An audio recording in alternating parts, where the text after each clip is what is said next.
Hey fam, live to eat, back with you again. I'm your host Vernon. I teach you stuff.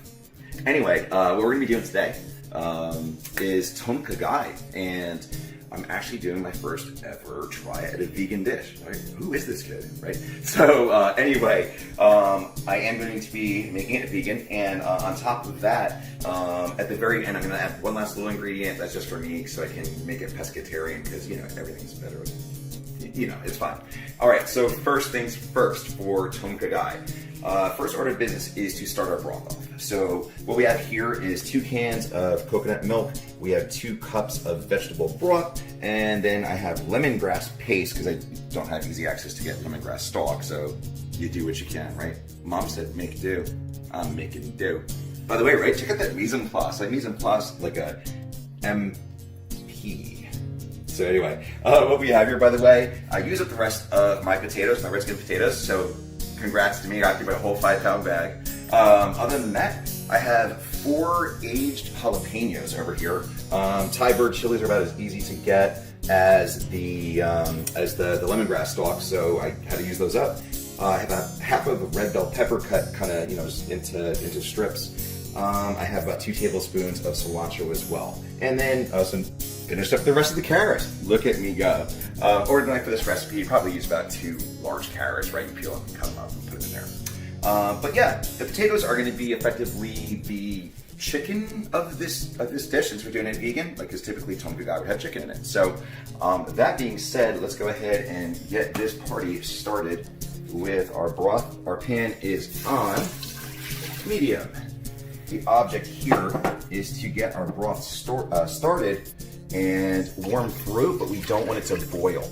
So we are going to keep an eye on this. And again, this is 2 cans of coconut milk, and 2 cups of vegetable stock. First time using vegetable stock. Also, yay me. Turning over a new leaf, stuff like that. The kid's 44, he's like being healthy or whatever. It's fine. What's the last thing? Oh yeah, lemongrass. So, I had to figure out how to do this because it's paste and not stalks. So apparently about 1/3 of this tube should equal what we need for this dish. So I'm gonna give this, good squirt like so. Yeah, we'll just go like that. Yeah, a little bit more. It's fine. It's fine.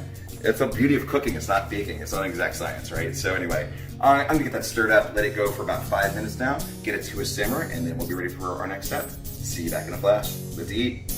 All right. Thanks for coming back. Glad, because otherwise that's like 1/3 of a recipe. We're good with that thing. Anyway, so our step right now is to get our vegetables all introduced into there. We have our matchstick carrots that I finally used up as well. That's about, I don't know, half a cup or so of that. Let's see. Oh yeah, the potatoes, let's get them in there as well. Didn't do their thing for a bit. Yeah. See, that's why I put the bougie apron on, because just in case there's any splashing. It's fine. It's fine. But yeah, this one to be in like 6 small potatoes, which is kind of a bit for a soup, which is why I kind of doubled the amount of coconut milk in it, and I'm just going to have some extra inclusions going on. Forgot to mention also, I'm going to get a package of sliced baby bella mushrooms. It's not too much fun to slice mushrooms. I'm just like, you know what, let's just go ahead and throw them all in there. That's also fine.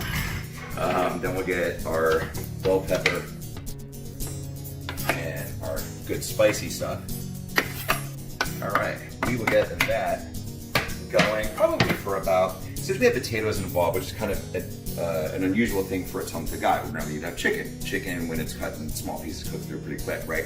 Potato's a little bit different guy. Potato needs to get to a certain point so it's edible, so you gotta make sure that you take that into account.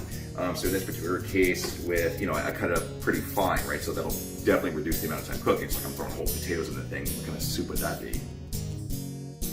Anyway, so since I cut them up that way, I'm thinking I'm going to elongate by just a bit the typical time of 6 to 7 minutes to maybe about 10, just to kind of make sure they're all playing nice together in there. And then once that is good to go, I will get in there with some lime juice, some sugar. Let's see, how much lime juice I have? About, say about 3 tablespoons or so of lime juice, about a tablespoon of sugar. And those things are both kind of like to your taste a little bit, so that's kind of where I'd recommend it. But grain of salt. Dad joke. I got mad dad jokes. It's totally cool. It's fine. Anyway, so I will break from the action here for a minute until this gets up to temp. We'll do some more stuff and then it'll be like ready or whatever. So great. Hey fam, guess what? Soup's just about done. While I was away from you for a moment, I went ahead and put in the sugar and put a few rounds of salt in. At this point in the game, it's pretty much a tasting game, right? You have X amount of liquid left. Oh, and by the way, I added the rest of my container of vegetable broth. I kind of, with all the inclusions, whatever, I needed more liquid for it, so I was just like, you know what, let's just go ahead and do that, put the rest of it in. Anyway, so I salt and sugared, and this is really important to taste your soup as you go, because we're going to finish it pretty much now with removing it from the heat. So it's been simmering now for about 3 minutes since I put the salt and sugar in. I'm going to take this off the heat, and I'm going to start by hitting this with my cilantro.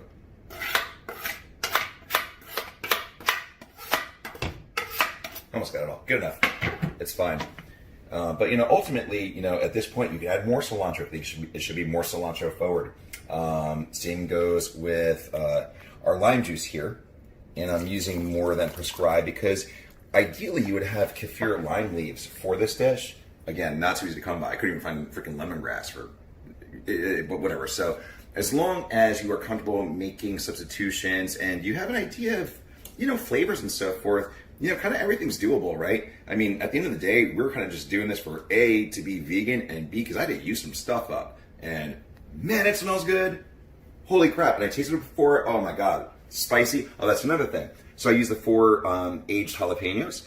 This would have called for like 2 Thai chilies. So Scoville, wise, Thai chili definitely smacks around the jalapeno, no question about it. So that's just another thing. So when you go to a Thai restaurant and you taste the tom kha gai, do you like it that spicy? What's your expectation of it, right? You can make it that way. Add more pepper flakes if you want. Whatever you got on hand, a habanero. I wouldn't recommend hot sauce too much because I think it kind of messes with the flavor too much because it's too vinegary usually. So, but yeah, red pepper flakes, it's always a good friend. Cayenne pepper, that's another one. Anyway, so we've gone ahead and added our cilantro and our lime juice. That is looking like just some beautiful, beautiful stuff. I'm going to get this plated, and why don't you join me over there in a second so you can see what this looks like. Tom kha gai, live to eat. What's up? Yo, check it. The kid did vegan in his tom kha gai. I couldn't tell you. I tasted it. Oh, it is beautifully like spice forward. Like, what you'd expect from Thai food, or at least the Thai food I eat. I don't know what you eat, but it's fine. But yeah, lots of inclusions. The potatoes are cooked through beautifully. They're not like, where they're sort of become like mashy, like nonsense. I mean, they have like, little bit of bite to them, just like you want, because it's, we're substituting it for the chicken and the tom kha gai. Like, that's the whole idea, right? We're trying to make believe it's a protein. But otherwise, oh man, it's just such fire. It's so friggin' good. I wish you guys could taste this. Like, oh my God. Oh, and in this one, I took a handful of Gulf peeled, deveined, and detailed shrimp, threw right in the bottom, just poured the soup over top. Believe me, those things cooked in like, 3.8 seconds or whatever. I mean, it's a cauldron of soup. It takes no time at all. It's a shrimp, right? Hold a lighter next to it. It's like, oh, and it's ready. So, but yeah. So I can safely tell you, vegan food does not suck. So there you go. I'm going on record. That's what's up. So anyway, thanks so much for hanging out with me. I hope you learned something today. Live to eat, people. I'm gonna eat this.